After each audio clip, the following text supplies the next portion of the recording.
All or nothing thinking. This first cognitive distortion is closely related to perfectionism and unrealistic expectations. Have you ever found yourself saying things like, "I am a complete idiot. I am not funny at all"? Imagine you are a student who always gets an A+ in every subject, but one day you get a D. If after receiving a D you have thoughts like, "I am a failure," then you are using all or nothing thinking. If I can't do this perfectly, then it's not worth doing at all. If you eat a cookie while on a diet, you think you've completely ruined all your progress, so you might as well binge on sweets. You will never be perfect, nor always excellent in what you do. There are no parents who are always exceptional, no entrepreneurs who always make the right decision, and no flawless players. Perfection doesn't exist, and the opposite is true. It's practically impossible for you to be terrible at everything you do. It's a matter of absolutes, and absolutes in the reality of human existence tend to not exist. If you fall victim to this cognitive distortion, you continuously discredit yourself without compassion because you never meet your absolutely unrealistic expectations. From your point of view, the world is either black or white. There are no shades of gray.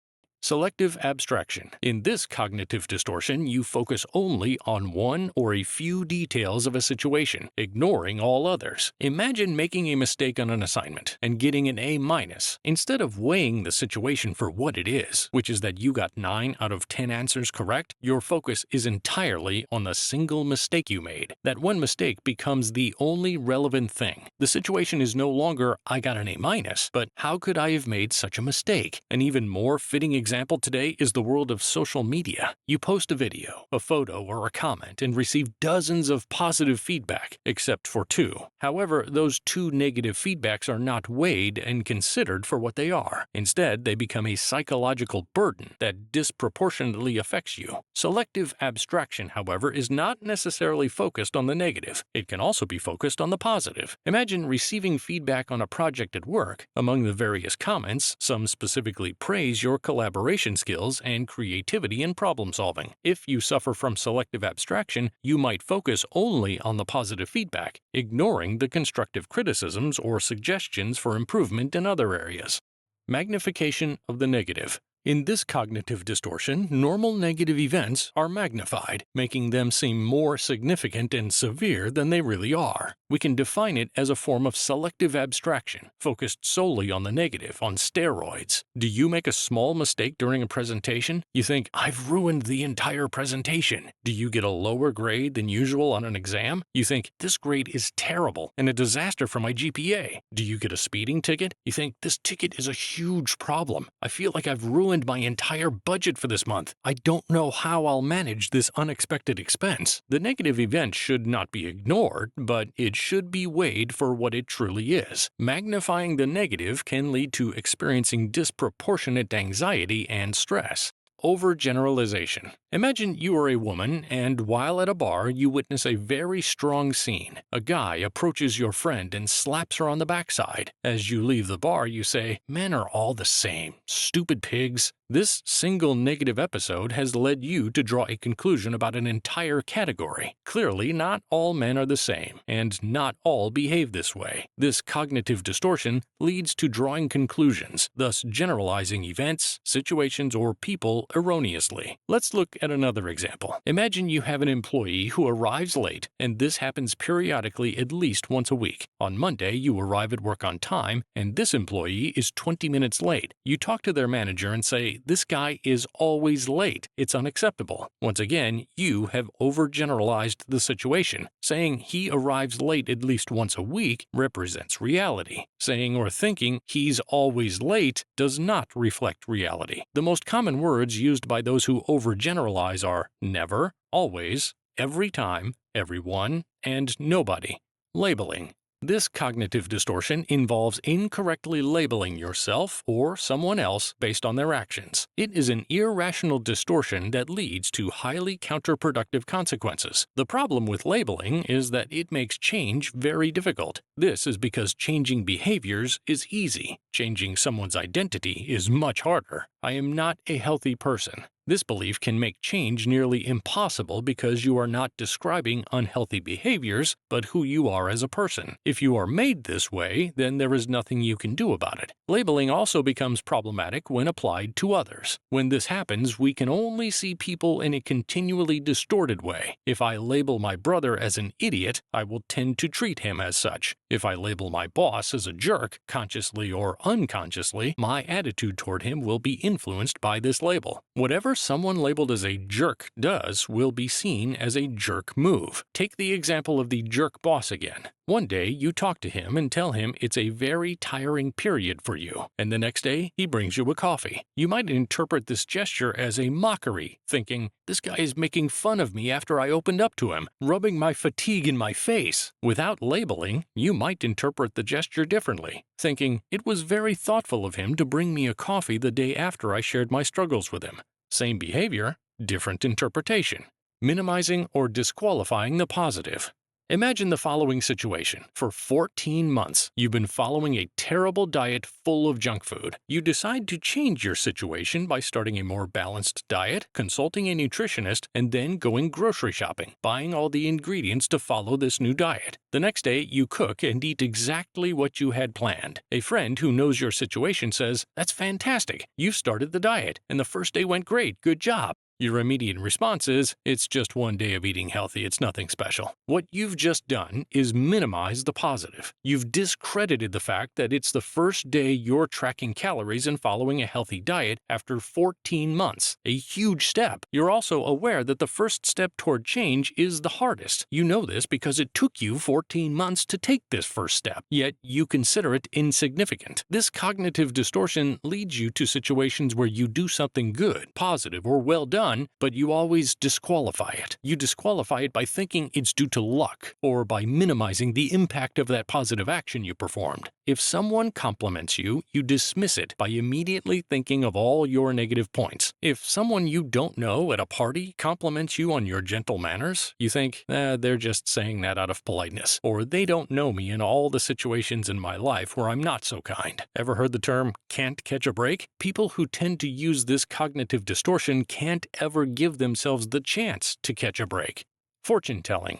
Have you ever heard of those who claim to predict the future? Those who read your palm or cards, those who do numerology or even astrology? We can categorize all these people as fortune tellers. I hope not to ruin your deeply held beliefs, but there are no methods for predicting the future. When you find yourself falling into this cognitive distortion, the fortune teller predicting the future is you. This distortion is characterized by a sense of certainty about what will happen in the future. There is often a tendency to have pessimistic expectations of certainty. Are you about to take blood tests? You are 100% certain that your cholesterol will be high, or perhaps you are sure that you will fail the next test, or that you won't get that job. The pessimistic view of the future is the most common, but the optimistic view also exists. I am 100% sure I will arrive on time for the appointment. Even in this case, you cannot be certain of the outcome, and when your expectations are not met, the disappointment you will feel will be very high. In both cases, the key is that the person believes they can predict the future with a certainty that is not justified by facts.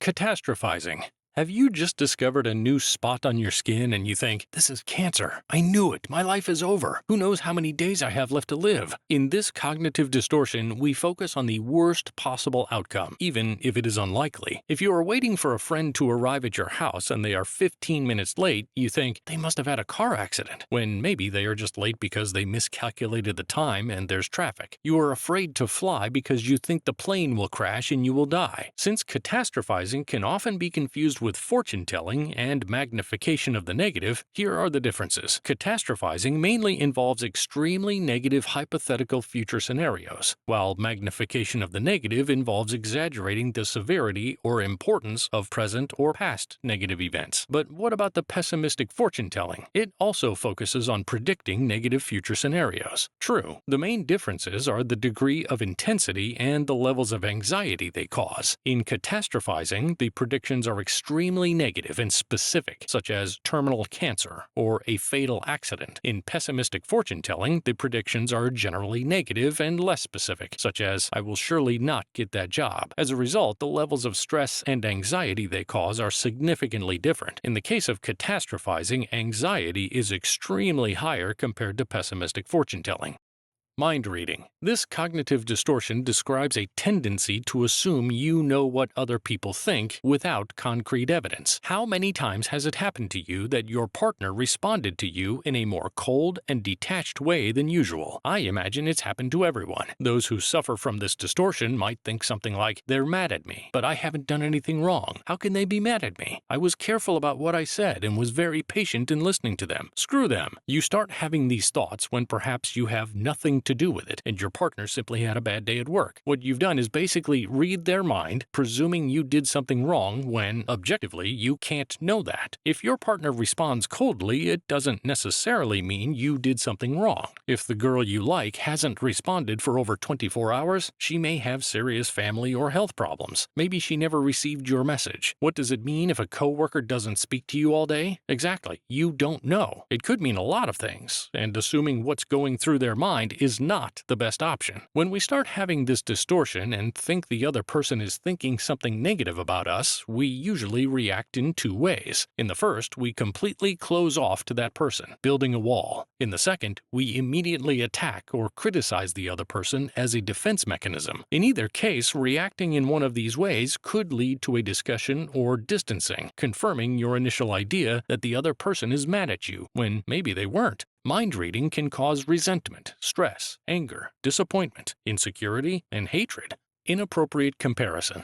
One of the first lessons we learn in mathematics, especially when teaching grouping, is that we must add similar elements, such as apples go with apples and pears go with pears. They cannot be compared. When you compare yourself to others, you often do exactly this, trying to put apples and pears on the same level, which often works to your disadvantage. Inappropriate comparison is a distorted way of thinking in which a person compares themselves, their situations, or their successes to others in an unrealistic or unobjective way. This type of comparison can lead to feelings of dissatisfaction, inadequacy, or inferiority, even when there are no realistic basis for feeling that way. If you find out that a classmate now works at Google, another plays at La Scala in Milan, another has started their own business, and someone else has joined the military academy, you wonder, and you? What have you done? Compared to them, you feel like a failure. They all seem better and further ahead than you. This type of comparison shows you only one side of the coin, the successes of others and the most extraordinary moments of their lives, and you compare them with all of yourself, including the things you have not yet achieved. Almost always, appropriate comparisons with others cannot be made. For example, they may be made in sports, but even when you start comparing a soccer player to a basketball player, it becomes tough to compare them, right? And even when comparing two players in the same league, what do you compare? Just one performance? A season? Or an entire career? Does personal life have an impact?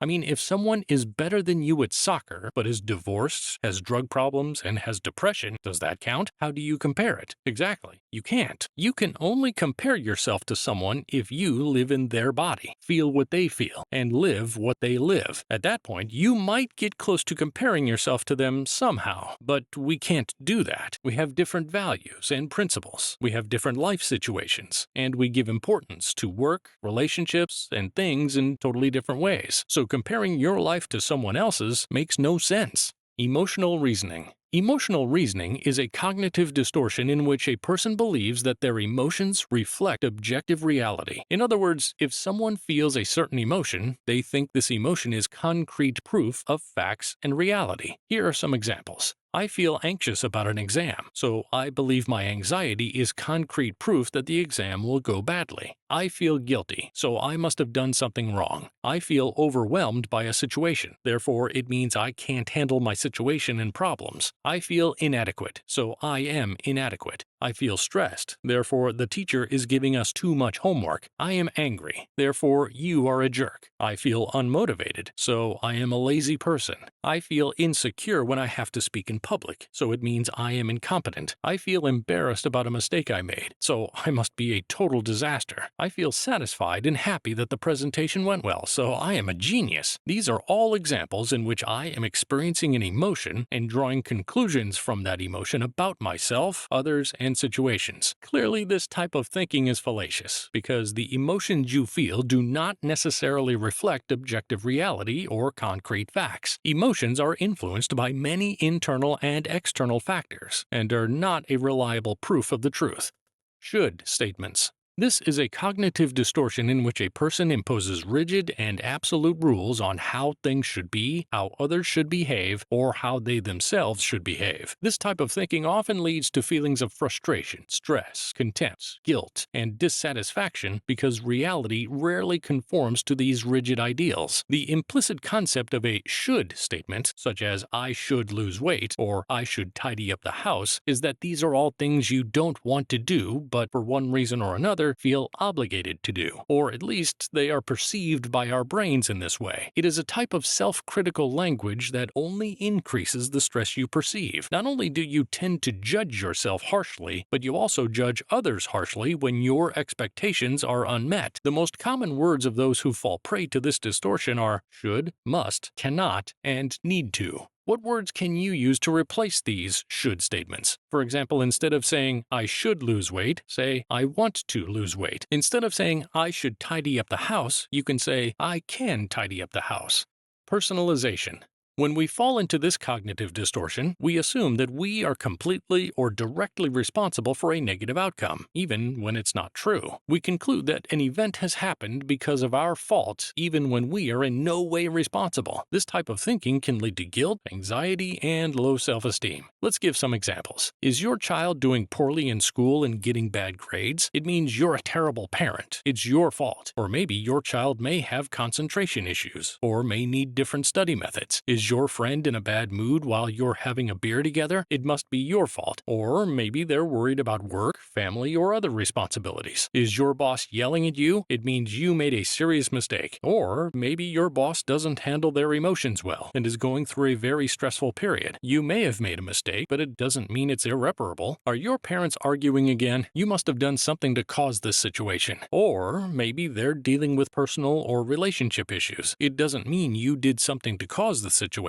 Every couple has their ups and downs. Incorrectly confusing the possibility of influencing others with having complete control is very common in this type of cognitive distortion. It's important to always remember what your real influence is as an employer, friend, child, parent, employee, and partner. However, remember that not everything is always connected to you, and that having complete control, and therefore full responsibility for what happens, is rare. Focus on what you can truly control and accept that many things depend on external factors and the actions of others.